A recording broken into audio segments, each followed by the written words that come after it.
धन्यवाद अश्विन भैया, आपने शेयर भी कर दिया, चलो अच्छा है। प्रवीण भाई, प्रवीण पटेल ने भी शेयर कर दिया है। चलो ऐसे ऐसे आगे शेयर करते रहिए ताकि ज़्यादा लोगों तक हमारा वो बात पहुँचे। ज़्यादातर अब लॉकडाउन तो चल रहा है, थोड़ा लॉकडाउन का समय भी बढ़ाया गया है दोस्तों।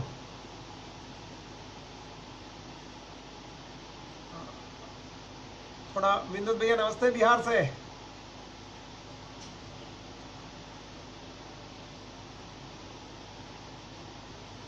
समय थोड़ा मुश्किल भी बनता जा रहा है, घर में बैठे थोड़ा तकलीफ भी, दिक्कतें भी बढ़ती है, आमदनी का भी बड़ा प्रश्न सामने सबके सामने आ रहा है।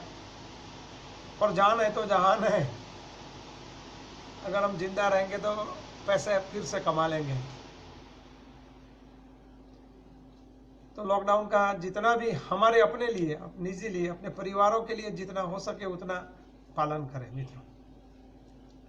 हर जगह पे ये हाल है। जो दिहाड़ी लोग हैं आजकल अगर आज खाते हैं, उनकी हालत थोड़ी बिगड़ी हुई है। पर इसके सिवा दूसरा कोई इलाज भी तो नहीं है लॉकडाउन के सिवा, तो वो तो चालू रखना ही पड़ेगा। और लॉकडाउन के दरमियान हम लोग भोजन के बहुत चटोरे हो गए हैं। हमारे गुजराती में तो लोग अच्छे अच्छे भोजन बनाते हैं, फेसबुक पे अच्छी अच्छी रेसिपी रखते हैं, और मुंह में पानी भी आ जाए उतनी अच्छी रेसिपी बनाकर रखते हैं खाने के लिए। कहते हैं कि भोजन में ये बनाया ये बनाया, भाई हमारे मुंह में भी तो पानी आ जाता है। पर भोजन के बारे में अगर इसी समय बहुत सावधानी बरतनी है, क्योंकि यही समय हमारे स्वास्थ्य के लिए बहुत जरूरी है। दूसरे समय में हम कुछ सावधानी नहीं बरतेंगे तो कोई बात नहीं रहेगी। हालांकि बरतनी जरूरी है, वहां पर भी तो जरूरी है ही। पर ये संक्रांति काल है। क्या है? संक्रांति काल है। इस महान विपदा में से अगर हमें बाहर निकालेगा तो हमारा खुद का शरीर ही निकालेगा। एक बात समझ लीजिए, जब तक मास इम्यूनाइजेशन नहीं होगा, रस्सी नहीं ढूंढ पाएंगे हम लोग, तब तक हमारा शरीर ही हमारा अमोघ अस्त्र है। अगर युद्ध में उतरना ठान लिया है, अब चाहो या नहीं चाहो, युद्ध में उतरना आपकी मजबूरी है। आप नहीं चाहते हुए फिर भी कोरोना के सामने जंग में आपको उतरना पड़ रहा है, हम सभी को। तो उसमें सबसे बड़ा कोई हथियार है तो ये हमारा खुद का शरीर है, और खुद का शरीर से हमें ये युद्ध जीतना है। तो एक कहावत है, जिसकी बंदूक अच्छी उसका जहान जिंदा। मतलब आप हथियार जितना अच्छा रखोगे, जितना धारदार रखोगे, मजबूत रखोगे।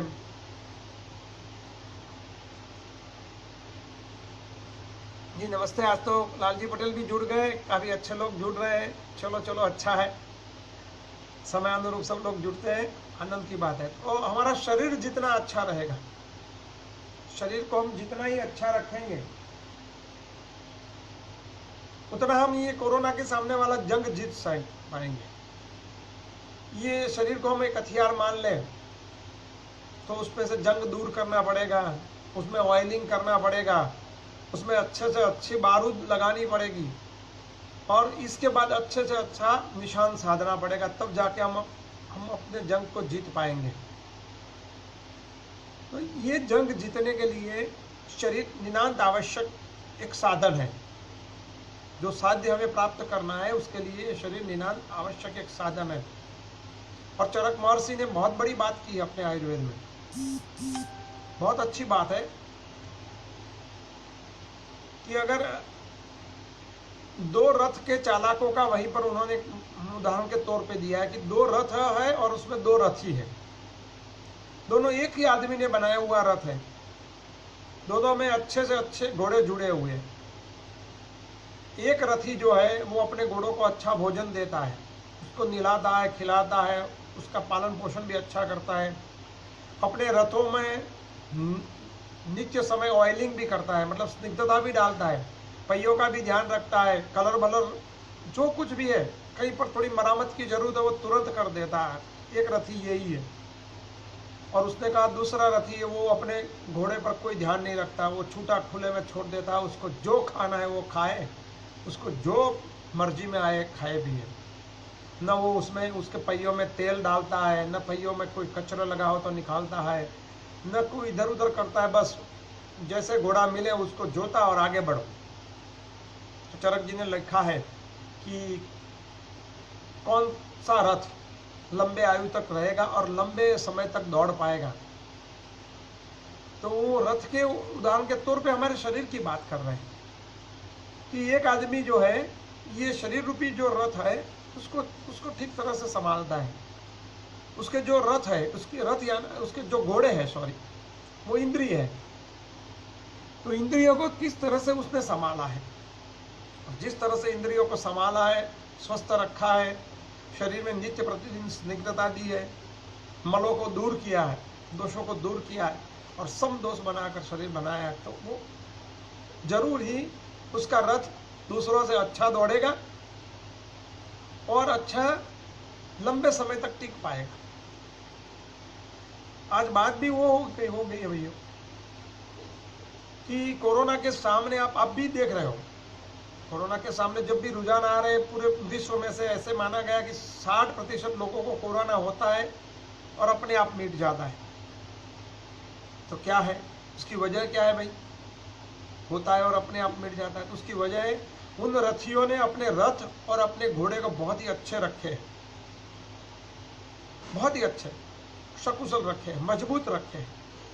इसीलिए वहीं पर कोई दूसरा बीमारी या दूसरी कोई चीज टिक ही नहीं पा रही। सामने कुछ लोग ऐसे हैं, डॉक्टर लोग भी कबूल करते हैं, जिन्होंने स्मोकिंग किया, सिगरेट पिया है, फेफड़े खराब है, इंटरनल ऑर्गन खराब की है, न कभी प्राणायाम किया है, न फेफड़ा की शक्ति को बढ़ाई है, फुफ्फुसों की शक्ति को, तो उनके लिए वेंटिलेटर तक जाना पड़ता है और कभी कभी वेंटिलेटर से यमराज के द्वार तक जाना पड़ता है। तो ये स्पष्ट रूप से आयुर्वेद कहता है। देखो मैं एक बात बताऊं आपको, ऊपर स्वर्ग नर्क है, ये सब अब मानो मैं मानो लिखे और किसी ने देखा नहीं है, उसका पालन करने से स्वर्ग मिलेगा या नहीं मिलेगा कोई नहीं कहेगा। लेकिन आयुर्वेद ऐसा ज्ञान है मित्रों, मैं दावे के साथ कहता हूँ, वो प्रत्यक्ष फलदायी है।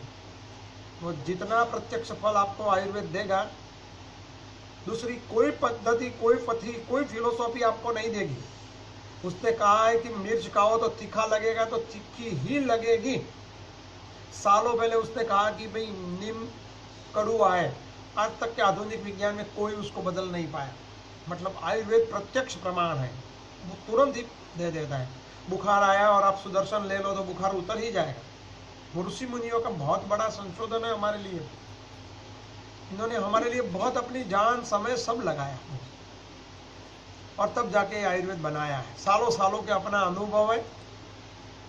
अब हम आहार की बात करते हैं, तो आहार का एक श्लोक मैं आज आपको बताता हूं। वहां पर चरक जी ने लिखा, अन्न ही प्राणी नाम प्राण, अन्न ही प्राणी नाम प्राण, यानी अन्न ही प्राणियों का जीव है या जीवन है। ये अन्न जो है, अन्न का मतलब आहार से हम ले लेंगे, तो आहार ही हमारे लिए बहुमूल्यवान चीज है। अंग्रेजी में भी कहावत है, अगर आहार को सही ढंग से हम इस्तेमाल करें, सही ढंग से ले, तो वो हमारे लिए अमृत बन जाता है। अंग्रेजी में कहा है, your food is your medicine. अगर आहार को हम ठीक उचित, हमारा जो, हम दूसरों की बात नहीं करते, परदेश के ज्ञान की बात नहीं करते, हमारे ऋषि मुनियों, हमारे पूर्वजों ने हमारे लिए जो मानक बनाए हैं, जो चीज बनाई है, वो ठीक लाखों साल तक उन्होंने उस पर अनुसंधान किया है और अनुसंधान के बाद उन्होंने ये चीज बताई है कि भाई ये खुराक आपके लिए सही है, ये खुराक आपके लिए सही नहीं है। तो वो जो अन्न के नियम बनाए गए हैं, अगर उसी नियम से हम लेते रहेंगे तो your food is your medicine. अगर आप सही मात्रा में आहार लोगे तो आपको औषधि की जरूर ही नहीं रहेगी। सही मात्रा, सही युक्ति, युक्तिन पूर्वक आहार, युक्ति पूर्वक લીધેલો આહાર ઔષધનું કામ આપે છે। એટલે જો તમારે માંદા જ ન પડવું હોય, તો તમારે સારામાં સારો આહાર લેવો જોઈએ. પણ સારો આહારની આપણી ત્યાં વ્યાખ્યા શું છે? अच्छे आहार की हमारे वहाँ व्याख्या क्या है? तो सबसे पहला आहार के बारे में हम कल भी थोड़ा बहुत चिंतन कर लिया था. आज उसके बारे में कहते हैं कि किस आहार हमारे लिए अमृतमय है और किस आहार हमारे लिए विषमय बनेगा. तो जो आहार विषमय बनने वाला है, जिससे रोग बढ़े हैं, जिससे शरीर की इम्यूनिटी, व्याधि क्षमत्व कम होगा, उन सब चीज़ों को आयुर्वेद ने विरुद्ध आहार के नाम से जाना है. और विरुद्ध आहार की बड़ी बड़ी बड़ी व्याख्या कर दी गई है, बड़ी व्याख्या. शायद इसके बारे में ना होम्योपैथिक में आपको कुछ मिलेगा, ना एलोपैथी में मिलेगा, ना नेचुरोपैथी में, दुनिया के कोई ज्ञान में कुछ नहीं मिलेगा जो विरुद्ध आहार की बात आयुर्वेद ने की. और उसने कहा है विरुद्ध आहार का भोजन लेने से नानात्मक प्रकार की बहुत बीमारियां होती है, मतलब आप गिन ही नहीं पाओगे. और उन्होंने ये भी कहा है कि भी कैंसर तक, अर्बुद तक के लिए ये विरुद्ध आहार है. अभी अभी अभी आधुनिक साइंस भी ये कह रहा है, मॉडर्न साइंस, कि जो डबल कुक डाइट है, डबल कुक डाइट है, वो ज़्यादातर यूज करने से ही कैंसर होता है. अब एक बात आई है बाहर कि डबल कुक डाइट यानी कि एक बार रांधा हुआ अनाज फिर से रांधो. जैसे कि हम लोग पकोड़े बनाते हैं, आधा पक्का तल के रख देते हैं, फिर समय आने के बाद फिर तलते हैं और फिर खाते हैं, तो ये डबल कुक डाइट होगा, दोबारा पकाया हुआ. जैसे चावल हमने बना लिया, बना कर रख लिया, फिर उसमें हम छोका लगाते हैं फिर से, और फिर से उसको चढ़ाते हैं, तो वो डबल कुक डाइट हुआ. तो ये डबल कुक डाइट जो है वो सेहत के लिए बहुत हानिकारक है, ये साइंस भी कह रहा है. तो विरुद्ध आहार की हमारी वहाँ जो व्याख्या है मित्रों, क्या है? आयुर्वेद ने कुछ नियम बनाए कि इसी को विरुद्ध आहार माना जाएगा. और बहुत ही बीमारियों का कारण है विरुद्ध आहार. जैसे मैं एक उदाहरण के तौर पे बताता हूँ, दूध और कटहल. हमारे गुजरात में तो कटहल ज़्यादा यूज नहीं होते हैं, जिन्हें आपने फणस कही है गुजराती में. पर दूध और कटहल का एक साथ सेवन कभी नहीं करना चाहिए, वरना पेट में आटो हो जाएगा, गुड़गुड़ाहट लगेगा, पेट भारी हो जाता है, कभी कभी भारे दस्त भी लगते हैं. वैसे दूध और कलथी जिसको बोलते कुलथ, जो पथरी में यूज होती है, कलथी का काढ़ा अगर आप लो तो पथरी को तोड़ फोड़ के बाहर निकाल देती. बहुत ही आसान है.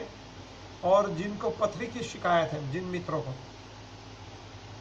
तो हफ्ते में एक बार कुल्थी की दाल बना कर लिया करें या कुल्थी का काढ़ा पिया करें, बहुत ही अच्छी चीज़ है. पर कुल्थी और दूध कभी साथ में सेवन नहीं करना चाहिए.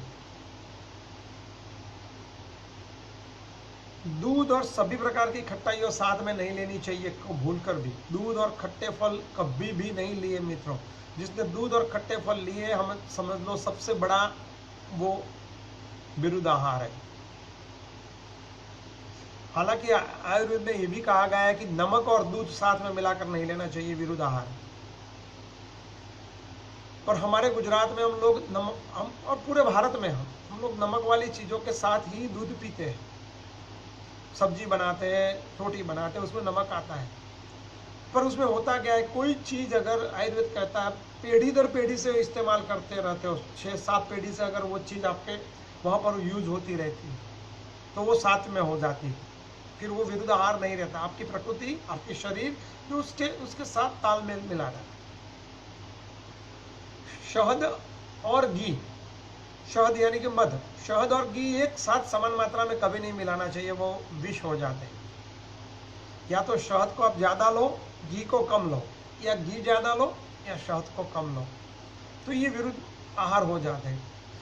दही को कभी गर्म करके नहीं खाना चाहिए, उबाल कर दही कभी भी नहीं खाना चाहिए. हाँ, हालांकि छाछ की छुट्टी तक रखी, पर दही की नहीं. और गुजराती में भी एक कहावत है, हमारे अपना गुजराती मित्रों में कहावत है ने, મૂળો મોગરી અને દહીં બપોર પછી नहीं. મૂળો मोगरी और दही बपोर पक्षी नहीं. हालांकि यूपी बिहार में हम जब घूमते हैं तो रात में वो लोग मूली खाते हैं, लेकिन गुजरात में कहावत है मूली को रात को नहीं लेना चाहिए. और वैसे भी मूली खाकर बंद कमरे में तो कभी नहीं बैठना चाहिए. पर मूली और दूध कभी साथ में नहीं ले सकते. अब एक ट्रेंड नया निकला, लोग जौ की रोटियां खाने लगे। जौ, यव।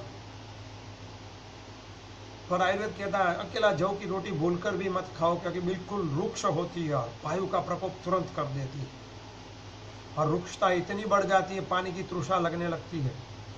और बिल्कुल जौ अकेला कभी भी नहीं खाना चाहिए। जौ के साथ कुछ और, जैसे चने की फ्लोर है या गेहूं का आटा है, थोड़ा मिलाकर ले लीजिए, बाजरा या दूसरी चीज़ों का। अब हमें पता नहीं होता, हम लोग जौ तो खाने लगे बाजार से लाके। जौ है, यव है, बार्ली जिसको बोलते, वो अकेला उसकी रोटी कभी नहीं खानी चाहिए। आयुर्वेद में स्ट्रिक्टली मनाही है। वो कहते हैं कि वे उसके दूसरा धान्य मिलाकर खाओ।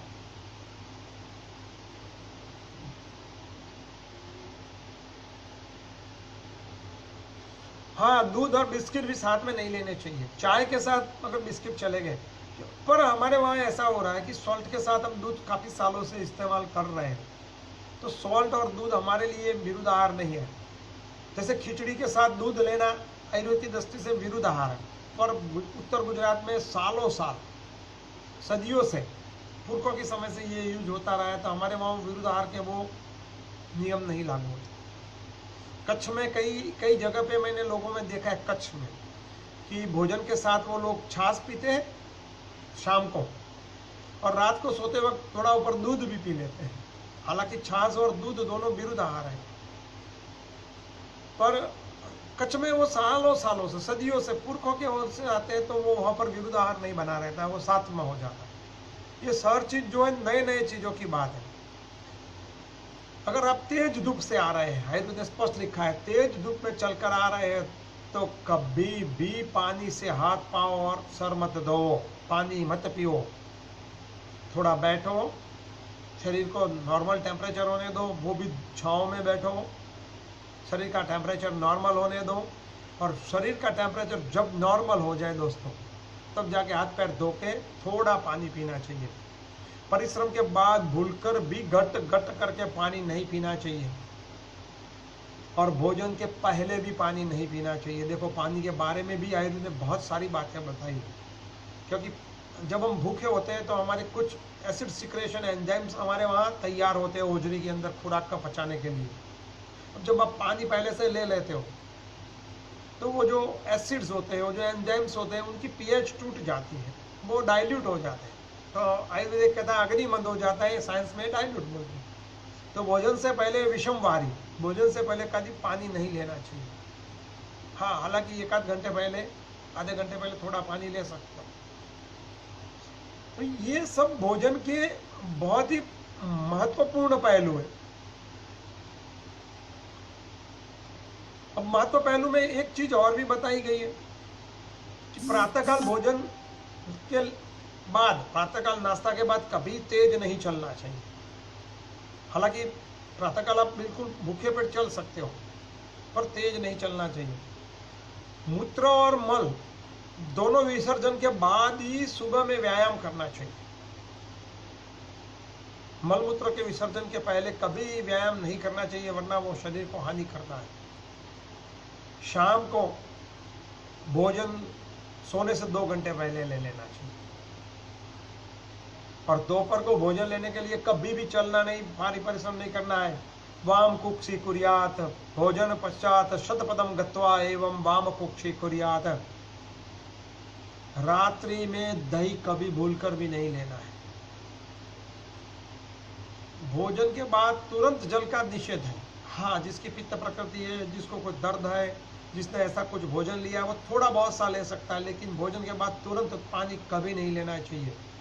भोजन के बाद पानी लेने से वात के रोगियों में वात बढ़ता है, और पित्त के रोगियों में पित्त बढ़ता है, कफ के रोगियों में कफ बढ़ जाता है। इसीलिए भोजन के बाद पानी नहीं लेना चाहिए, क्योंकि भोजन के बाद ज़्यादा लिया हुआ पानी अग्नि को मंद कर देता है। स्नान के बारे में भी आयुर्वेद ने बहुत कुछ कहा है कि स्नान करने के लिए क्या करना चाहिए। तो नाभि से ऊपर का जो प्रदेश है, नाभि का ऊपर का प्रदेश जो प्रदेश है, उसमें समोशीतुण या तो शीत पानी से स्नान करना चाहिए। कभी भी गर्म पानी नहीं डालना चाहिए। गर्म पानी डालने से तो बाल सफ़ेद हो जाते हैं, बाल पक जाते हैं, मस्तिष्क की याद शक्ति घटती है, और रोग प्रतिकारक व्याधि क्षमत्व कम होता है। सोते समय सिर में कभी कपड़ा नहीं बांधे, इससे आंखों की ज्योति कम हो जाती है। शहद कभी गर्म करके नहीं खाना चाहिए। हम लोग शहद को गर्म करके खाते हैं, गर्म शहद नहीं करना चाहिए। बाजार में जितने भी शहद मिलते हैं वो विष ही है, क्योंकि वो गर्म करते हैं। पेस्टिसाइड तो करना पड़ता है तो गर्म हो जाता है, तो गर्म शहद कभी नहीं खाना चाहिए आयुर्वेद की वजह से। तेज जब बुखार आए, ज्वर आए, तब कभी हवा नहीं लेना चाहिए, एसी में नहीं सोना चाहिए। देखो हम कहते हैं बुखार आया तो उसको एसी में सुला दो। और ज्वर में दूध कभी भूलकर भी नहीं लेना चाहिए। आयुर्वेद ने कहा ज्वर में 4 या 5 दिन तक दूध नहीं लेना चाहिए, क्योंकि वहां पर दूध विष का काम करता है। हालांकि वहीं पर आयुर्वेद ने यह भी कहा है कि जब जीर्ण ज्वर हो जाता है, 10-15 दिनों का बाद का ज्वर रहता है, तो उस वक्त दूध अमृत जैसा काम करता है, और वो भी धारोष्ण दूध। आयुर्वेद ने कहा जो फनेल है, दूध के जो फैन है, जिसको धारोष्ण तुरंत दोया हुआ दूध आयुर्वेद की दृष्टि से अमृत तुल्य है। अमृत भी उसके सामने तुच्छ है, ऐसा कहा गया है। तो धारोष्ण दूध जो है उसकी तो बात ही छोड़िए। अगर तुरंत का दोया हुआ दूध जिसमें फैन जाग है, वो तुरंत पी लो तो आपका शरीर का मत तुरंत धातु बन जाता है, तुरंत वो पचने लगता है, साथ में हो जाता है। आजकल एक बहुत बड़ी बीमारी आ रही है दोस्तों, वो है विटामिन B12 की डिफिशियंसी। अगर आपके पास गौ माता है, गौ माता नहीं है तो दूध के दूसरे कोई भी विकल्प है, अगर आपके घर के पास है, आपके खेत में है, और वो स्वस्थ है, वो पशु अगर स्वस्थ है, कोई बीमारी नहीं है, तो आप उसका तुरंत दोया हुआ दूध तुरंत वहीं पर दूल्हा उसको धारोष्ण करो, तुरंत पी जाओ। 1 हफ्ते तक उस आदमी को पिलाओ, B12 का डिफिशियंसी काफी हद तक कम हो जाएगी, और महीने 1.5 महीने तक लेने से वो बिल्कुल वापिस होगी ही नहीं। धारोष्ण दूध का इतना महिमा है। हमारे झवेरचंद मेघाणी जी ने धारोष्ण दूध पर एक कहानी भी लिखी है कि उसमें कितनी ताकत होती है। कभी समय मिलने पर उसकी भी चर्चा करेंगे। अब नींद अच्छी लेनी चाहिए। नींद लेने से पित्त कम होता है, और मालिश से वात कम होता है, और वमन करने से कफ कम होता है। उपवास करने से ज्वर शांत होता है। ज्वरत दंडते लंघनम, ज्वर ने उपवास करीने मतलब उकाळेलू पानी, उबला हुआ पानी, चौथाई सडियंग पानी। सडियंग पानी बहुत ही अच्छी उम्दा आयुर्वेद की एक कषाय योजना है, बहुत बिना पैसे की, मुफ्त की। पानी को आप इतना उबालो, कोई उसे 8वां भाग तक रहने का कहता है, कोई उसको 16वां भाग तक कहता है। वो रहा हुआ पानी अमृतमय हो जाता है, ज्वर के लिए खुद औषध बन जाता है। तो इस तरह का उबला हुआ पानी ज्वर में बहुत ही अच्छा काम करता है। अब विरुद्ध आहार के सेवन से शास्त्र में एक जगह चरक जी ने लिखा है, आयु का नाश होता है, अंधत्व होता है, बगंदर होता है, त्वचा के विकार मतलब चर्म रोग होते हैं, पेट के रोग होते हैं, बवासीर, एसिडिटी, सफेद दाग, और 8 प्रकार की महान असाध्य औषधियां पैदा होती है। और कभी कभी विरुद्ध आहार मृत्यु का कारण भी बन जाता है। हालांकि एक प्रयोग शास्त्र में वर्णित है, बुद्धकालीन समय के शास्त्रों में वर्णित है कि किसी राजा ने किसी को मारने के लिए भेजा। उसने कहा वो आप उस राजा को आप कैसे मार दोगे, आपको वहाँ अस्त्र शस्त्र कुछ भी ले जाने की छुट्टी नहीं है, आप राजा को मारोगे कैसे? बोला मैं वैद्य हूँ, मेरे लिए वो सब आसान काम है, आप मुझे पैसे दे दीजिए। वो राजा के पास गया और राजा को उसने तैयार कर दिया कि राजा आपको अच्छा रहने के लिए मांस खाने की ज़रूरत है, ये है वो है, और आप मोर का मांस खाओ तो आपके लिए बहुत ही अच्छा रहेगा। राजा ने कहा भला चलो बना दो। तो उसने क्या किया, मोर का जो मांस है वो मोर को मार के आकड़ा होता है उसमें पकाया, आकड़े की लकड़ी से, और राजा को खाने के लिए दे दिया। और ऐसा कहा गया कि 1 सप्ताह के अंदर राजा धीरे धीरे धीरे करके मर गया। हालांकि कथा है, शास्त्र में वर्णित है, पर ऐसी ऐसी कई चीजें हैं कि जो एक चीज की खाली लकड़ी से पकाने से वो जहर हो जाता है। तो आयुर्वेद में ऐसी कैसी बातें भरी पड़ी हुई है जिसके बारे में हम ये आगे तक सोच सकते हैं। अब कोई लोग कहते हैं दूध और दही साथ ले या नहीं, तो मैं कहता दूध और दही की तासीर अलग अलग है। दही एक खमीर वाली चीज़ है, और दूध में खमीर नहीं होता। अब दूध और दही आप साथ में लो लोगे तो क्या होगा, दोनों में से एक बचेगा, या तो खमीर वाला बचेगा या नहीं खमीर वाला बचेगा। शरीर का एक नियम है, आपके पास 2 फाइल आएगी तो आप एक 2 फाइल कैसे देख सकोगे। मैं यहाँ एक साथ आयुर्वेद का लेक्चर दे रहा हूँ, साथ में कृषि का देने जाऊँगा तो 2 नहीं होगा। तो मैं क्या करूँगा, जिसमें जितने ज़्यादा प्रेक्षक होंगे, जहीं पर मुझे सुनने वाले ज़्यादा होंगे, मैं वहीं पर चला जाऊँगा। बस ठीक शरीर में भी यही होता है, जो प्रोसेस उसको सहेली होगी उसको पचा देगी, दूसरी वहीं पर रह जाती है और पड़ी पड़ी वो आम विष बन जाती है, और आम ही सर्व रोगों का कारण बनता है। इस तरह दूध के साथ संतरे का जूस लेंगे तो भी ये तकलीफ रहेगी। उसमें कम से कम आयुर्वेद ने कहा कि एक पदार्थ जीर्ण हो जाए तब दूसरा पदार्थ लेना चाहिए, कम से कम 3 से 4 घंटा तक लेना चाहिए। अब ठंडे पदार्थ के साथ गर्म पदार्थ नहीं लेना चाहिए, वो जठराग्नि मंद कर देता है। दही भी लो ठंडा, और चाय भी लो तो विरुद्ध आहार है। अब स्वभाव विरुद्ध की एक बात आई है, स्वभाव से विरुद्ध होना चाहिए। दाखला तरीके आयुर्वेद ने कहा कि अगर आपके लिए आपके सीजन में, जिस सीजन में बेर आते हैं, आप उसी सीजन में उस बेर का सेवन करोगे तो वो आपके लिए अमृत से भी ज़्यादा रहेगा। एक बहुत बड़ा श्लोक है, यश भूमि सा औषधा करके लिखा है कि जिस भूमि में आप पैदा हुए उस भूमि में फलने फूलने वाले पाक फल आपके लिए अमृत समान है। तो मैं ये कहता हूँ, आपके खेत में एक बेर है, ये बेर के पेड़ पर लगा बेर आपको कश्मीर से आने वाले सेब से ज़्यादा सेहतकारी रहेगा। ये मैं नहीं कह रहा हूँ, आयुर्वेद कहता है, और आपके पुरखों को भी पूछ लेना, क्योंकि वो स्वभाव विरुद्ध है। कश्मीर का सेब कश्मीरियों के लिए बना है, हमारे लिए नहीं बना है। हमारे खेतों के बेर हमारे लिए बना है। तो स्वभाव विरुद्ध जो चीज़ है वो भी हमें नुकसान पहुंचाती है। स्वभाव से जो विरुद्ध है उसका लाभ कभी नहीं करना चाहिए। इसके विरुद्ध ऋतु विरुद्ध होता है। दूसरा एक विरुद्ध आहार है ऋतु विरुद्ध, ऋतु के विरुद्ध हो। अभी की बात कर रहा हूँ, अभी ये बसंत ऋतु चल रही है, अब उतरने की तैयारी, पर बसंत ऋतु में कब का प्रकोप होता है।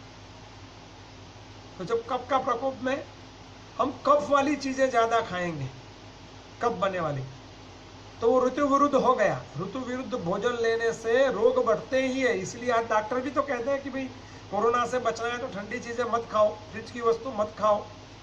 साइंस में कोई भेद नहीं है, सबका एक ही रास्ता है, टू सर्व सफरिंग ह्यूमैनिटी। तो ये हुआ ऋतु विरुद्ध। ऋतु विरुद्ध भी चीजें नहीं खानी चाहिए। जैसे मैं कहूँ, आप गर्मी में, गर्म प्रदेश है और आपने ज़्यादा गुड़ खा लिया, बच्चों में ये अक्सर आपको देखना मिलेगा, ज़्यादा गुड़ खा लेते हैं या ज़्यादा गर्म चीज़ खा लेते हैं तो नक्सीर फूटने तुरंत लगती है। तो ऋतु विरुद्ध कोई भी चीज़ों का सेवन नहीं करना चाहिए। गर्मियों की सीजन में हमेशा शीतल और ठंडी चीज़ें लेनी चाहिए, और ठंडी के सीजन में गर्म चीज़ें लेनी चाहिए। हमको ये सब पता होता है, हम जानते भी हैं, पर छोड़ो यार बात करके हम ज़्यादातर उसको ले लेते हैं और इसका फल भुगतते हैं। जिसने इस नियमों का पालन किया है, मैं दावे के साथ कहता हूँ, इनकी इम्यूनिटी व्याधि क्षमता में बढ़ेगी और ऐसे वायरस जन्य रोगों में उनको कम से कम दवाइयों की जरूरत पड़ेगी। अब एक बात निकले तो मैं एक और बात बताऊं।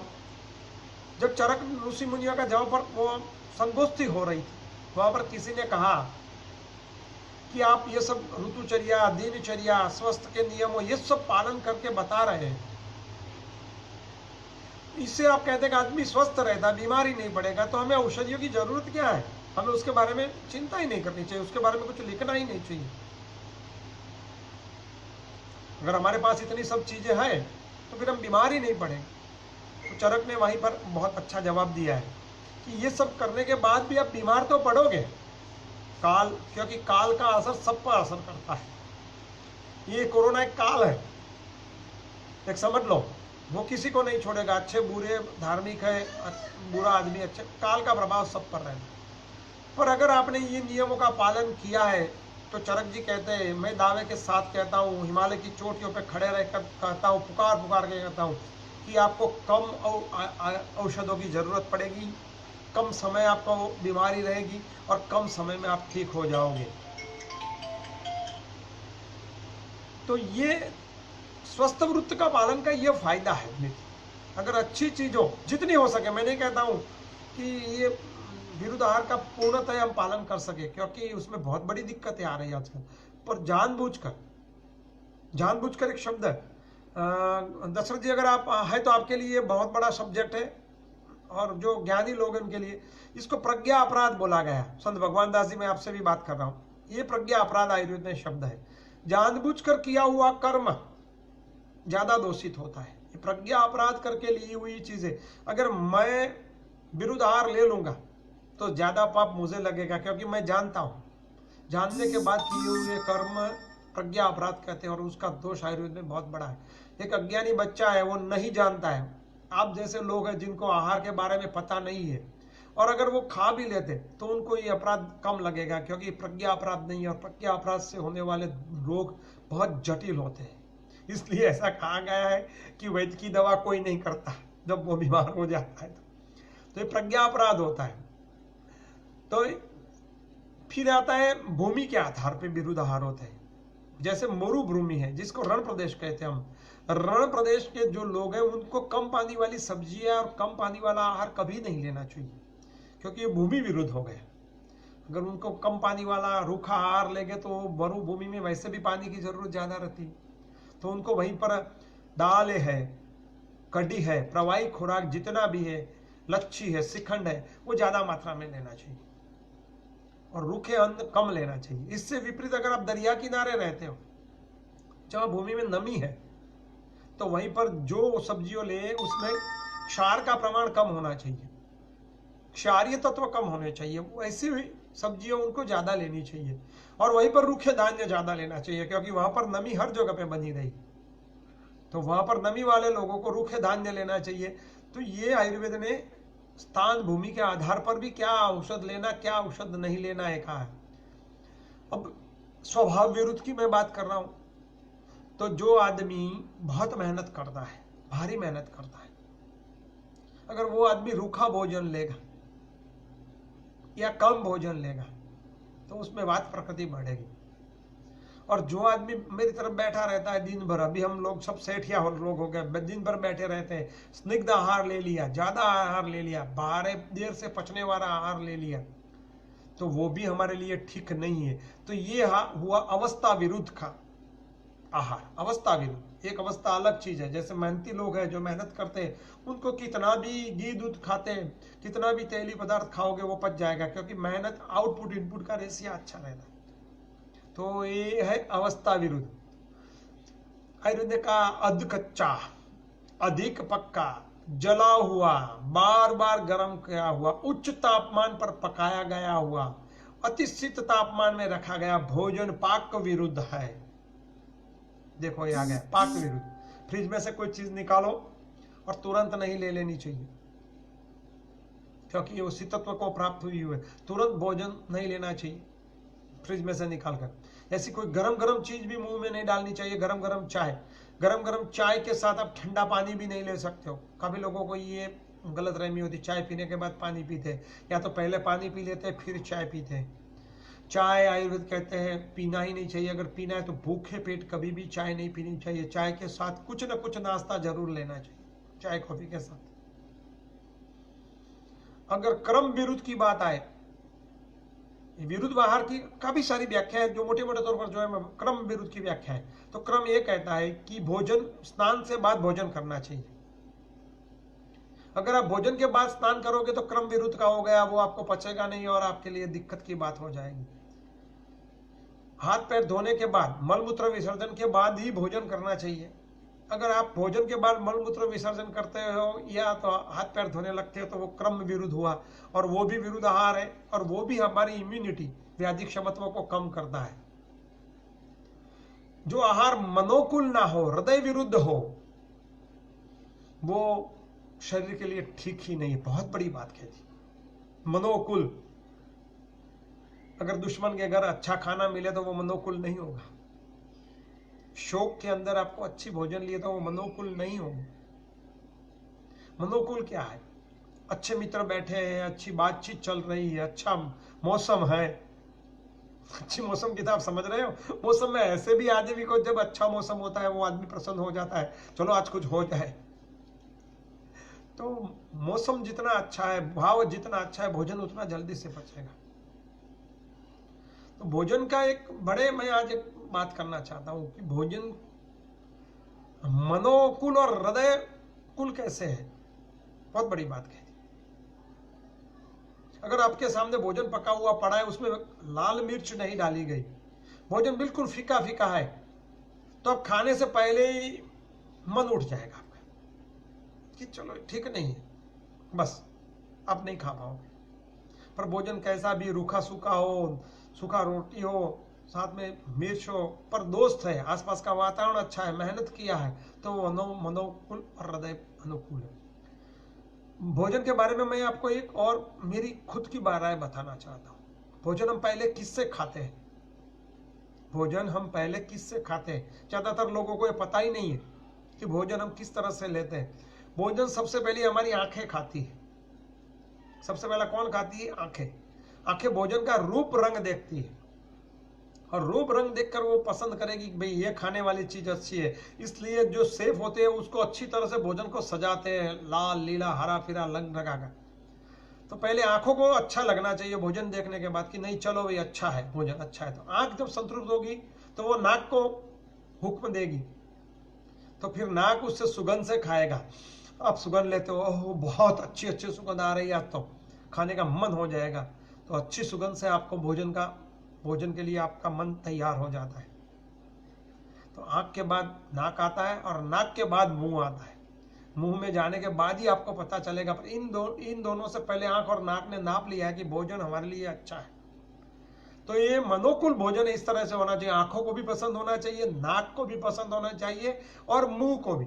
आयुर्वेद ने कई बार फीका भोजन लेने का लिखा ही नहीं है, तो वो संस्कार की बात ही नहीं करते। आयुर्वेद ने जो संस्कार की बात की है मित्रों, वो बात ही नहीं होती। संस्कार समझ रहे हो? वगार, छोका लगाना जिसका हिंदी में कहते हैं, वगार की बात। आपको दुनिया में कोई भी जगह जाओ, ये संस्कार की बात आयुर्वेद के सिवा, हमारे पुरखों के सिवा, हमारी फिलोसॉफी के सिवा कहीं पर भी नहीं। आजकल एक ट्रेंड चल रहा है कच्चा खाना, आयुर्वेद उसको मना कर रहा है। मैं आयुर्वेद की बात कर रहा हूं। कच्चा खाना आयुर्वेद की दृष्टि से कोई भी तरह से अच्छा नहीं है, क्योंकि आयुर्वेद ने संस्कार नामक एक चीज रखी है। संस्कार का मतलब हम समझ पाएंगे। संस्कार का मतलब क्या है? हम बच्चे को स्कूल में भेजते हैं संस्कार लेने के लिए, हम बच्चे को गुरुजनों के पास भेजते हैं संस्कार लेने के लिए, हम बच्चे को मंदिर भेजते हैं संस्कार लेने के लिए। संस्कार का मतलब क्या है? तो आयुर्वेद ने वहां पर लिखा है, बुरी वस्तु को दबाना और अच्छी वस्तु को बढ़ाना, इसको संस्कार कहते हैं। हर जगह पे यही है। धर्मगुरु के पास हम क्यों जाते हैं? क्योंकि हम में भी राम और रावण है, तो हर पल राम को जिंदा रखना है और रावण को वहां से दूर ले जाना है। तो आयुर्वेद में भी यही है कि हम संस्कार यानी बघार यानी छोका क्यों लगाते हैं? तो पदार्थों में भांत भांत के रूप गुण धर्म होते हैं। अब सब्जी एक ही बनती है, और घर में खाने वाले 4 आदमी होते हैं, तो चारों की प्रकृति अलग होती है, चारों के स्वभाव अलग होते हैं, चारों का टेस्ट अलग होता है। तो इसीलिए आयुर्वेद ने वहां पर पदार्थों को बदलने के लिए, पदार्थ को सुपाच्य बनाने के लिए, पदार्थ का रूप में, गंध में, स्वाद में और पच्यता में बढ़ाने के लिए कुछ चीजों का सम्मिलन किया, और इसको हम बघार बना लिया, संस्कार बना लिया। और संस्कार में काफी चीजें, 32 चीजें डाली जाती थी पुराने काल में, अभी घटती घटती हुई 16 चीजें तो बची है। अरे संस्कार जो चीज है बहुत बड़ी चीज है अपने आप में। संस्कार किए बिना उना भोजन लेना ही नहीं चाहिए आयुर्वेद के मुताबिक। और कच्चा और पक्का भोजन साथ में कभी नहीं लेना चाहिए। हम सलाद भी ले लेते, मैं भी खुद ऐसा करता हूँ, सलाद भी ले लेते हैं और साथ में पक्का भोजन भी ले लेते हैं। तो आयुर्वेद ने मनाही की है कि अगर कच्चा खाना है तो कच्चा ही खाओ। हाँ, हालांकि कुछ चीज है जो कच्ची आप भोजन के साथ ले सकते हो, कुछ चीजों की बात है, सलाद की बात नहीं है। जैसे प्याज है, टमाटर है, वो हम भोजन के साथ कच्चे ले सकते हैं, चटनी बनाकर ले सकते हैं। तो संस्कार की जब बात आती है तो मैं आपको एक बात बताना और चाहता हूं मित्रों, कि संस्कार में हम जब तेल लगाते हैं कढ़ाई में, और तेल लगाने के बाद उसमें पहला द्रव्य क्या डालते हैं, पता है आप किसी को? पहला द्रव्य हम उसमें क्या डालते हैं? अगर आपने भोजन बनाया होगा, लॉकडाउन में तो सभी बनाते हैं, अगर आपने भोजन बनाया, हम पहली राई डालते हैं, और भोजन के आखिर में क्या चीज डालते हैं? हरा धनिया। समझ लो इसका क्रम है भाई, हरा धनिया पहले क्यों नहीं डालते और राई पीछे क्यों नहीं डालते? एक पूरा क्रम है। ये पूरी विधि जो है, ये पूरी संस्कृति जो है, हमें सिखाई नहीं गई, हमारी बच्चियों को ये बात बताई नहीं गई। How to cook with Ayurveda, हम डॉक्टर क्षमा पटेल और हम मिलकर एक चलाते हैं program, how to cook with Ayurveda. ये हमें सीखना पड़ेगा, घर घर तक इसको ले जाना पड़ेगा, तब जाके व्याधि क्षमत्व बढ़ेगा। उबाले से नहीं बढ़ेगा। एक दो औषधियों से फायदा जरूर रहेगा, लेकिन पूरे मानव समाज को, पूरे देश को अगर मजबूत बनाना है, व्याधि क्षमत्व लाना है, तो हमें हमारी परंपरागत प्राचीन पद्धतियों को वापस लाना पड़ेगा। भारत को हम भारत के आधार पर ही विश्व गुरु बना सकते हैं, न कच्चा खा के, न ये कार्बोहाइड्रेट, न फैट के रूप से। हमें हमारे ऋषि मुनियों ने, हमारे पुरखों ने हमें जो चीज दी है, हमें उसी आधार पर चलना पड़ेगा। और हमें राजीव दीक्षित भैया कहते हैं उसी तरह भारत को भारत के आधार पर ही आगे बढ़ाना चाहिए। ये स्वदेशी है, और स्वदेशी कहने वाले लोग भी ये इन चीजों को ध्यान ही नहीं रखते। How to cook with Ayurveda, Ayurveda कहता है कि भी भोजन को पकाना एक बड़ी कला है। 64 कलाओं में एक कला है भोजन पकाना। आजकल हम भोजन तो पका लेते, कला नहीं करते, बस यूं वेट मजदूरी कर लेते हैं। तो जब भोजन पकाते हैं तो उसमें ये चीजें डाली जाती है। अब मैं बताऊं, तेल जब हमारे वहां गर्म होता है, तो पहले हमारे वहां कच्ची घानी का तेल यूज होता था, और कच्ची घानी के तेल में तेल निकालते वक्त कुछ लोग पानी भी डालते हैं, कुछ नमक भी थोड़ा डालते थे, तो पानी का और नमक का कुछ अंश तेल में आ जाता था, तो उसमें कुछ बुराइयां भी आ जाती थी, कुछ फंगीसाइड्स भी आ जाती थी, पानी का अंश भी आ जाता था। गर्म करने से तो पानी उड़ जाता है। अब जब आप उसमें राई डालते हो, राई जब उसमें डाली जाती है तो एक चटाक सी आवाज आती है, तड़ाका होता है। ऐसा माना गया है कि उस आवाज की वजह से अंदर के जितने भी बैक्टीरियाज हैं वो मर जाते हैं। और उसी वक्त इतना बड़ा टेम्परेचर होता है, ये राई के चटकने से एक सेकंड के अंदर बहुत बड़ा ऊंचा टेम्परेचर बन जाता है, और उसी तापमान की वजह से तेल के अंदर जो विषकारक तत्व है वो जल जाते हैं। इसीलिए हम राई को पहले डालते हैं। तेल की शुद्धिकरण के लिए राई डाली जाती है, न कि भोजन के लिए, क्योंकि वैसे हमारे वहां सरसों का तेल ही तो यूज होता था। तिली का तेल या सरसों का तेल, वो तो दोनों उष्ण है, उष्ण प्रकृति में राई डालने की जरूरत ही नहीं उष्णत्व देने के लिए। पर इसका सही अर्थ में सही मानक यही है मित्र। फिर हम द्रव्यों को डालते डालते फिर पकाते हैं, और भोजन पक जाने के बाद ही हम उसको नीचे उतारने से पहले उसमें धनिया डालते हैं, काट के हरा धनिया। उसमें दो चीज होती है, अगर पहले आपने धनिया डाल दिया होता तो वो जल जाता है, या तो वो उसमें गर्म होने की वजह से उसका जो स्मेल है, उसका एसेंशियल ऑयल है, वो उड़ जाता है, या तो धनिया जल जाता है। पर आप जब कच्चा धनिया उसमें डाल के ऊपर से रखोगे तो वो हल्का हल्का तैयार हो जाएगा, उसमें से अच्छी अच्छी सुगंध आएगी। धनिया की सुगंध से आपकी नासिका के द्वार से आपके जो घ्राण केंद्र है वो उत्तेजित होते हैं और भोजन के लिए आपको तैयार करते हैं। और दूसरी चीज है, पूरा भोजन में हम लाल मिर्च डाली हो तो भोजन का रंग लाल बना रहता है, और उसमें हरा धनिया थोड़ा ऐसे गार्निश लगता है, बहुत ही अच्छा लगेगा, हरा और लाल रंग का कॉम्बिनेशन, तो हमारी आंखों को भी अच्छा लगेगा। और धनिया बेस्ट एपिटाइजर है। तो ये हमारे वहां आहार के द्रव्यों में ये चीजों का समावेश किया गया है दोस्तों। यूं अंधाधुंध हमारे ऋषि मुनियों ने ये चीज नहीं बनाई।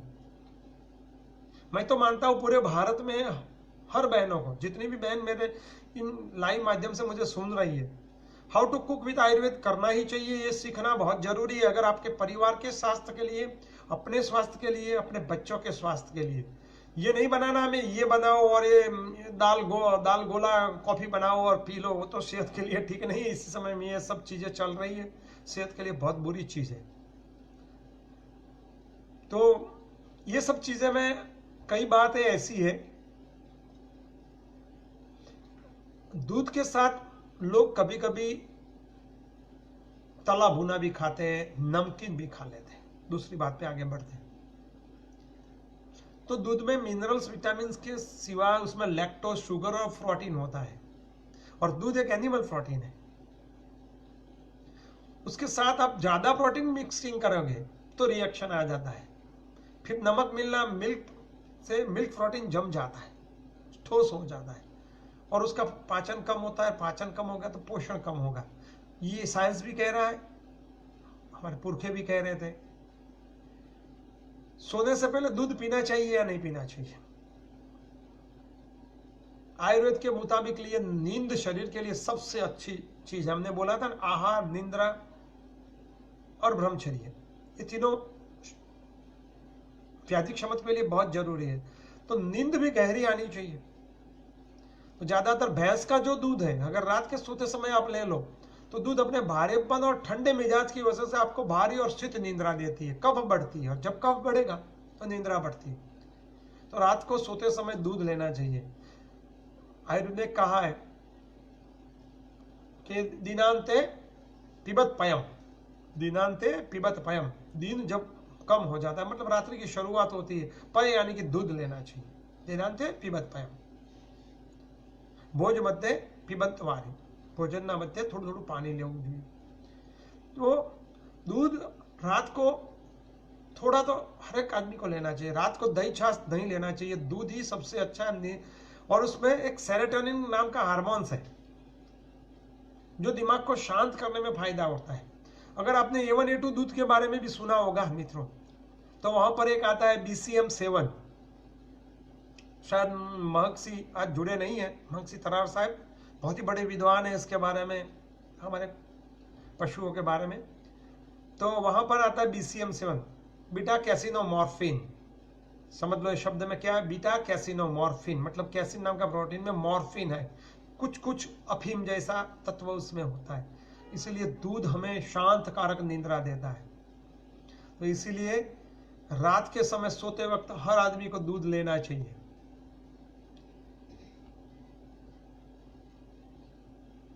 और दूध, लोग कहते हैं भोजन के साथ छाछ लेनी चाहिए नहीं चाहिए, प्रश्न अभी आया है। हाँ, तो छाछ बेहतरीन कोल्ड ड्रिंक्स है और एडिशनल डाइट है।